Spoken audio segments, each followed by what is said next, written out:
Hey, I'm Lizzie. And I'm Kay, and we're so glad that you made it for the last week of the Super Fan series. This week we are going to be learning about who we have to be. Surely not everyone. Surely not. And what did it mean when Jesus said, "Love thy neighbour"? Before we find out, let's go and worship.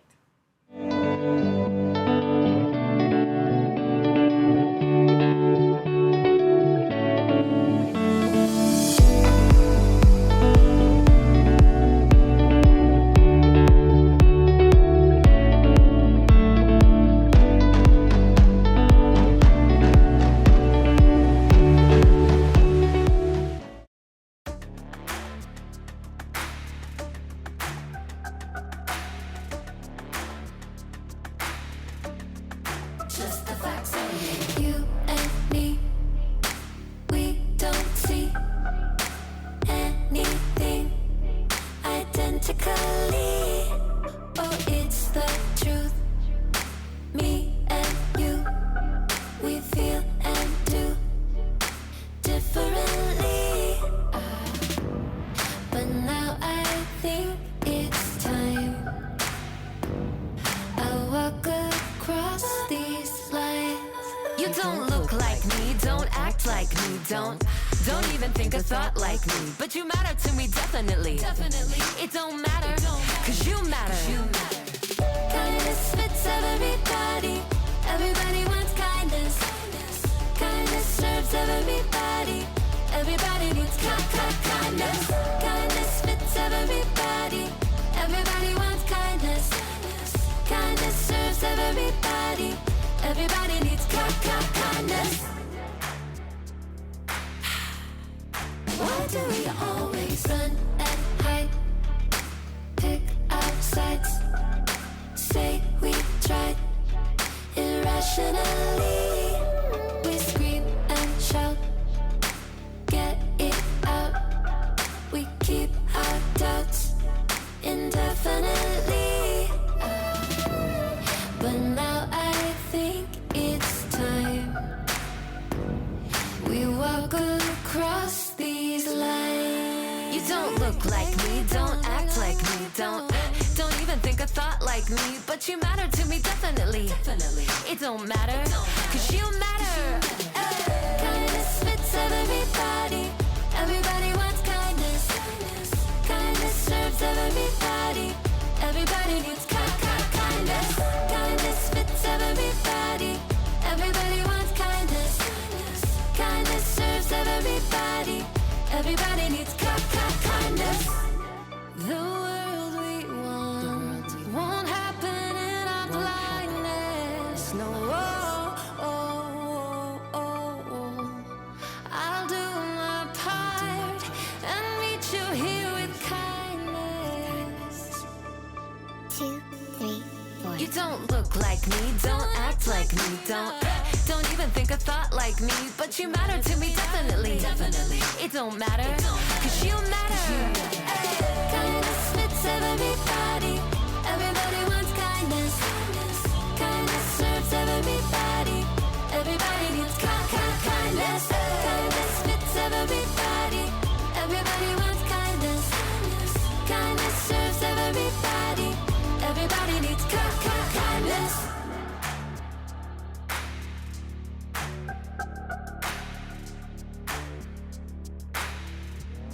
Boom, boom, boom, boom.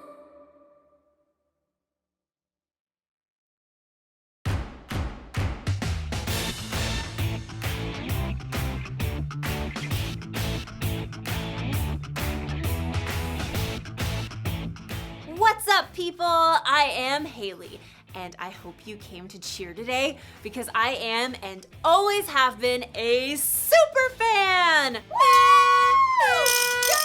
I'm telling you, the town I grew up in, we all rooted for the home team. We ate, drank, and slept orange. And whether we were there in the stands or watching from home, we cheered our hearts and our lungs out for our team. That's what's called kindness. Kindness is showing others they are valuable by how you treat them. And if you're wearing orange like me, you can expect some first-class treatment. But if you're wearing blue, then that means you're a fan of that other team. Our rivals. I can tell you what they're like. They're mean. They're cheaters. They eat broccoli.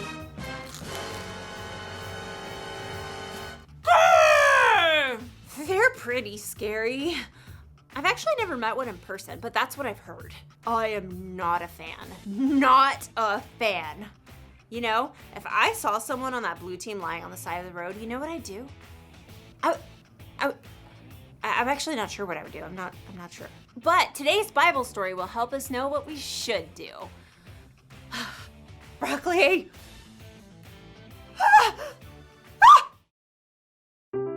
The Bible. It's 66 books of history, stories, letters, and poetry that fit together to form God's one big story. The epic adventure of how He created us and loves us so much that He made a way to rescue us.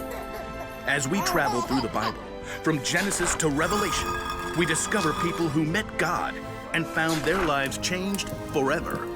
Now, for an amazing story, inspired by the book of Luke, chapter 10, verses 25 through 37. Everywhere Jesus went, crowds of people followed. His popularity made the religious leaders kind of nervous, how he turned their expectations upside down. What is he up to anyway? So they began to look for ways to trip him up. One day, a law expert saw his chance to test Jesus. Teacher,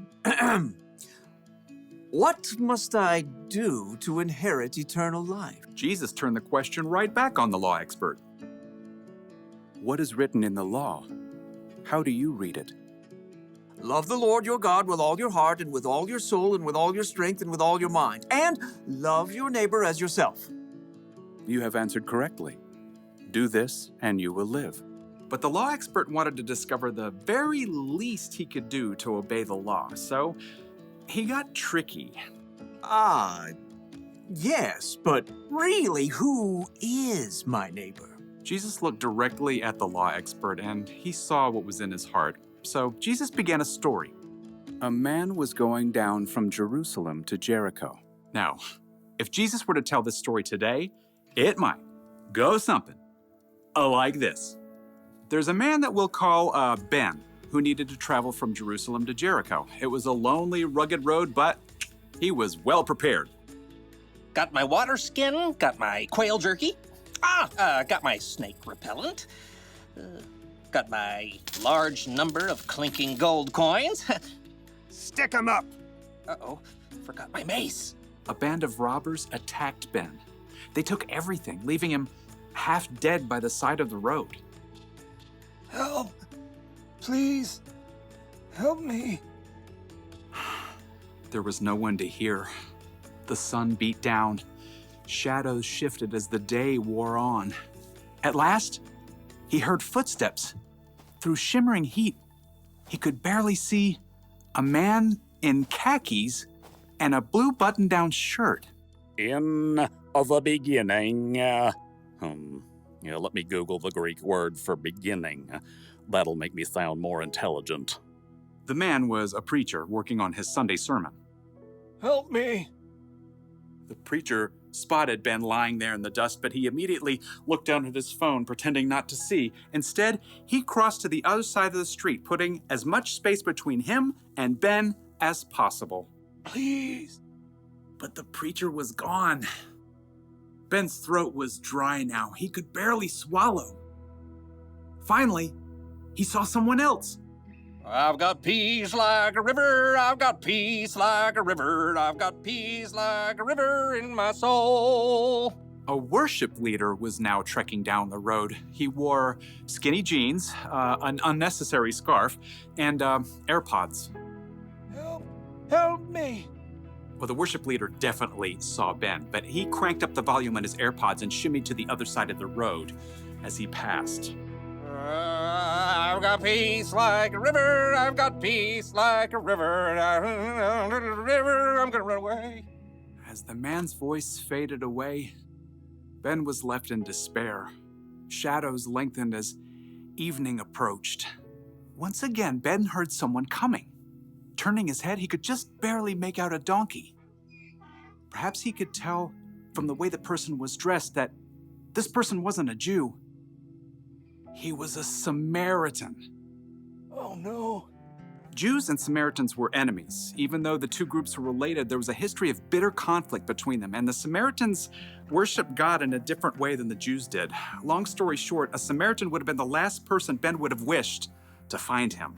What's that by the road? Instead of ignoring Ben, though, the Samaritan man slowed down and got off his donkey. Oh no, who did this? The Samaritan quickly rummaged for supplies in his bag. Here, have some water. Those are nasty gashes. I've got oil and wine to clean them out.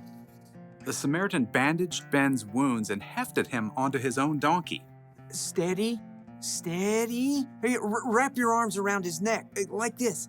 By the time darkness fell, the Samaritan brought Ben to an inn where the injured man could recover. Thank you. Thank you. In the morning, the Samaritan gave the innkeeper some money. Please, take care of this man. I'll return and pay you back for any extra expenses. Goodbye. Thank you. When Jesus finished the story, no one said a word. He looked directly at the law expert. Which of these three do you think was a neighbor to the man who fell into the hands of robbers? The law expert fidgeted. To admit that the Samaritan had acted as a true neighbor was to say that everyone is a neighbor, no matter how different they may be. I suppose, in this case, one would have to say, the man who had mercy on him. Go and do likewise. Jesus' story was clear. Love your neighbor as yourself isn't limited to just the people in your neighborhood. Your neighbor means anyone who needs you to show them God's love.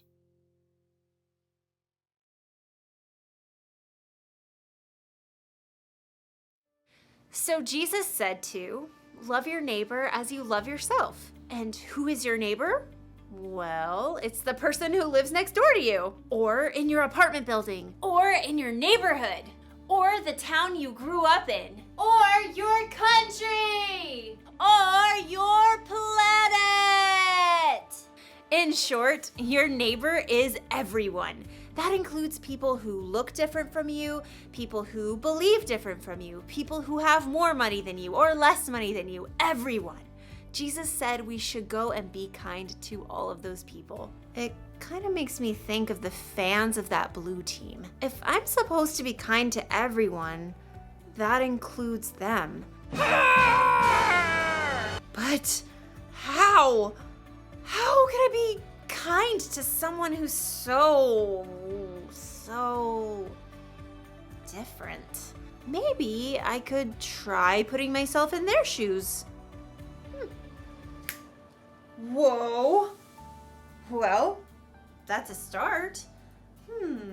What else can I do? Maybe I can find out more about the Blue fans so I can see what we have in common. Like, I'll bet they grew up rooting for their team just like I did. I'll bet they cheered their hearts and their lungs out. And I bet they ate, drank, and slept blue too. Maybe we're more alike than we think. Or maybe we're just different, and that's okay. In fact, it's incredible to know that there are billions of people with all kinds of differences all over the world. So here's the one thing for us to remember today. Be kind to people who are different from you. Don't just think about what you'd want or need. Put yourself in their jerseys and think about what they'd want or need. It really is possible to be kind to everyone. You know, I hate to admit it, but I look good in this color. And another thing, broccoli? It's really not that bad. Bye, superfans!